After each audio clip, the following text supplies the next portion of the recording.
You said that you kind of didn't really realize the opportunity that this story presented, or the fact that it was this kind of classic American rags to riches story. What was the moment or fact that kind of clued you into that? Well, the way it began was I was given a book proposal, a 14-page book proposal that Ben Mesrick had written for a book he wanted to write called The Accidental Billionaires, about the founding of Facebook. His publisher was trying to make a simultaneous film sale, so the publisher was shopping it around to the studios. That's how it got into my hands. And it was around page 3 that I said yes to this. And what I was attracted to, it wasn't the rags to riches, certainly wasn't this very modern invention at the center of it, Facebook, which I wasn't very familiar with or even that interested in.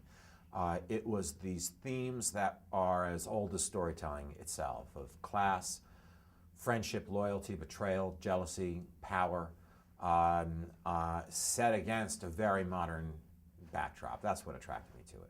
Kind of like Renoir's rules of the game. There are these definite class lines, and Mark feels like an outsider. And That's right, yeah. obviously, you're kind of well known for this sharply written dialogue, and that really leaps off the screen in the first scene between Mark and his girlfriend. Can you talk a little bit about the process behind that particular scene? Well, I love dialogue, and my parents started taking me to see plays starting from when I was very little, and lots of times I was too young to understand what was going on stage, but what I loved was the sound of dialogue. It sounded like music to me, and I wanted to imitate that sound. I knew I was going to open the movie with a scene of, Mark kind of getting his heart broken by a girl who breaks up with him. And it was going to be a 9-page scene of 2 people, a guy and a girl, sitting at a table in a college bar.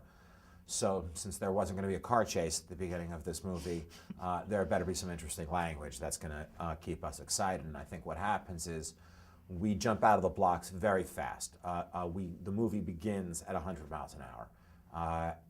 And that forces the audience to suddenly run a little bit to catch up with you. That energy makes its way into the audience, and it kind of juices people up. There's kind of this internal tension with Mark where you're not really sure if he's a good guy or not throughout the film.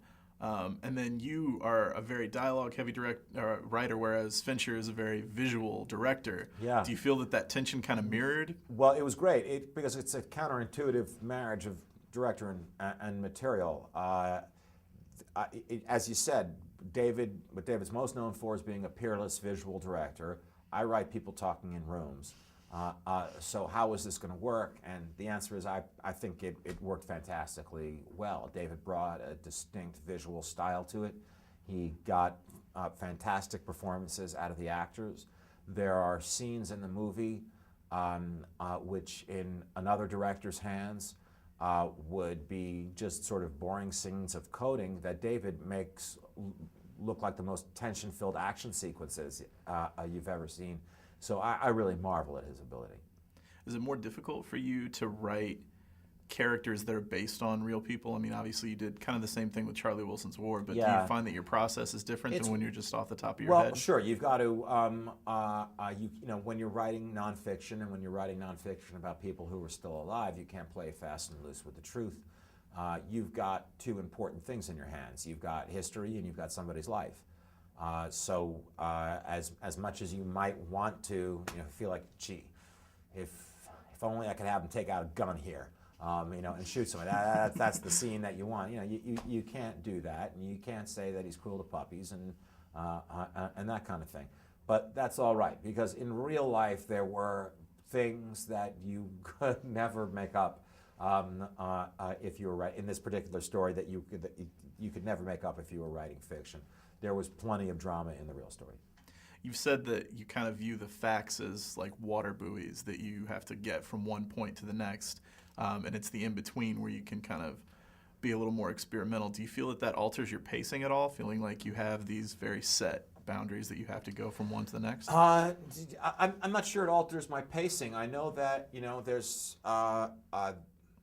And in this movie, there were 2 different kinds of facts. There were the absolute facts that aren't in dispute, and then there were contradictory facts where one person says one thing. Listen, the basis of this whole movie is that there were 2 lawsuits brought against Facebook at the same time, and that the defendant, the plaintiffs, the witnesses, they all came into deposition rooms. They all swore an oath to tell the truth.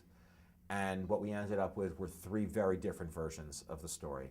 So instead of picking one and deciding that's the truth, that's the story I'll tell, or picking one and deciding that's the juiciest, that's the story I'll tell, I decided to tell the story about how everybody's story contradicted each other. I tell all 3 in a Rashomon-like quality.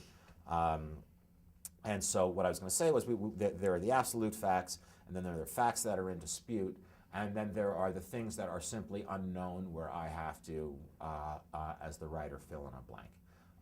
That last category is usually just dialogue, because first of all, I'm not in the room for private conversations. Secondly, private conversations aren't the same as movie scenes.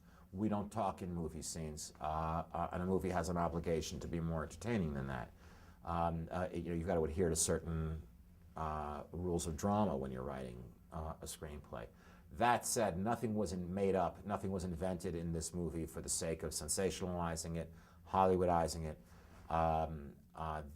There were a couple of cases where I've changed someone's name if it's a peripheral character and I didn't need to embarrass them.